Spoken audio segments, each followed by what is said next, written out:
Hola, bienvenidos al tercer capítulo de coberturas destacadas durante la pandemia de Ojo al Podcast, el podcast de Ojo con mi Pisto. Soy Beatriz Colmenares y hoy conversaremos sobre cómo cambió la forma de transportarnos en los meses más críticos de la pandemia. Nos referiremos a ciclovías y a interconexiones dentro de distintos municipios con el objetivo de hacer más fluido el transporte.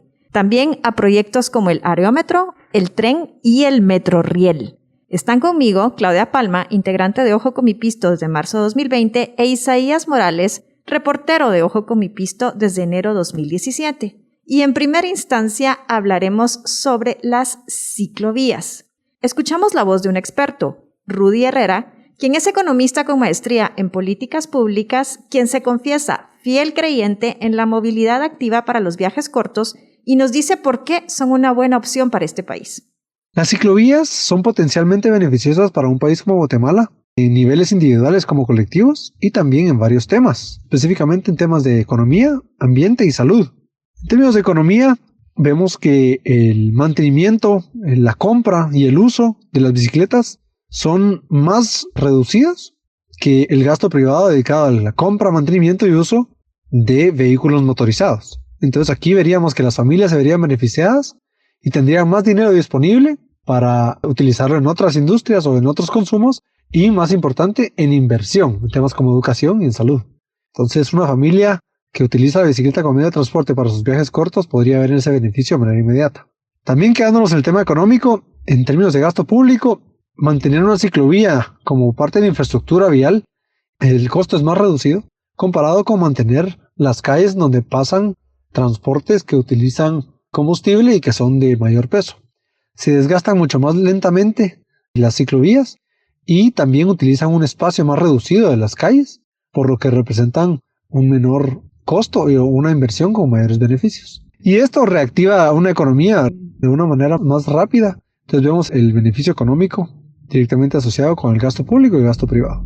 En Ojo con mi Pisto hemos publicado varias notas sobre ciclovías, como la pandemia propicia discusión para ampliar la red en la ciudad. ¿Qué podemos destacar en esta publicación, Isaías?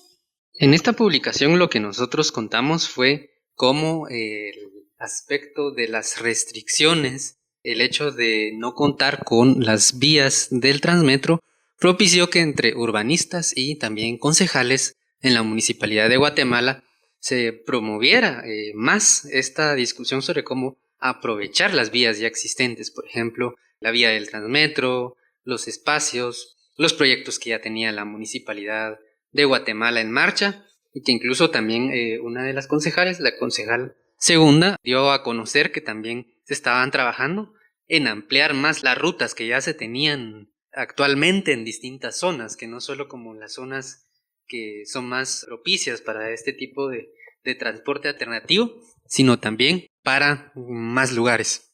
No fue la única en la que nos referimos al tema. El 4 de septiembre de 2020, Claudia resaltó en otra nota las 5 recomendaciones urgentes para una ciclovía efectiva, otros aspectos. ¿Cuáles son estos? Grandes rasgos, Claudia. El primero es la utilización de conos, bulardos, bordes, barreras. Ustedes recordarán la inauguración que hizo de la ciclovía, del proyecto de ciclovía la Municipalidad de Mixco. Si bien estaba bien intencionada, el problema es que en la práctica la ciclovía carecía de estos elementos y entonces ponía en riesgo a los ciclistas que hacían uso de ella. El segundo aspecto que se debe considerar es el de los empalmes en los circuitos entre municipios, porque muchas veces los ciclistas se encuentran con que llegan a un lugar en donde la ciclovía se corta y no hay cómo seguir de una manera segura. El tercero es el control y las multas para los vehículos que no respetan las bicirutas. El cuarto es limitar la velocidad a 30 kilómetros por hora o crear las llamadas zonas 30, que tienen, además del efecto de mejorar la calidad del aire porque producen menos contaminación, aminoran la velocidad y garantizan la seguridad de los ciclistas. Y el quinto, que es esencial, es la señalización con pintura o cal, tanto en forma horizontal sobre el asfalto como vertical con letreros que obliguen a ceder el paso, limitar la velocidad o indiquen que se aproxima a un carril exclusivo. Volvemos con otro experto. Alejandro García es arquitecto, consultor independiente en desarrollo, gestión y promoción de proyectos, y él nos dice cómo debe diseñarse una ciclovía para ser eficiente. De alguna manera nos complementa lo que nos acaba de decir Claudia. El principal problema que se comete al momento de diseñar una ciclovía es que quienes se dedican a diseñar la ciclovía no son usuarios de la bicicleta como un medio principal de transporte. Entonces no conocen de primera mano la forma en que debe de diseñarse una ciclovía para que ésta sea funcional. Yo siempre digo que una ciclovía debe ser primero coherente, tiene que tener una coherencia en la forma en la que se distribuyen en todo su trayecto. Debe ser conectada, de nada nos sirve que las ciclovías sean tramos cortos y que no lleven a ningún lugar, porque yo si utilizo una ciclovía la utilizo para ir del punto A al punto B, no la utilizo para desplazarme dentro de mi colonia. Eso lo puedo hacer normalmente a pie. Debe ser segura, especialmente. La seguridad es algo vital para que la gente sienta la confianza de utilizar la ciclovía. En una ciclovía segmentada y protegida se tienen registros en otros países que la gente utiliza mucho más la ciclovía. Eso se llama inducción de la demanda.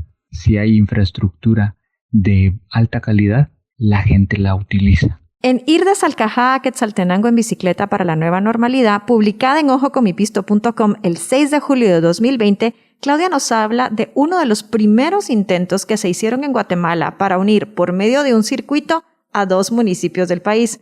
¿A qué te refieres en esta nota, Claudia? El transporte público en esos meses que eran los más cruentos de la pandemia, pues estaba paralizado como en el resto del país. Entonces, en Salcajá, la ciclovía se convirtió en una alternativa para facilitar la movilización al menos de unas 200 personas en sus primeros días cuando se hizo la prueba piloto.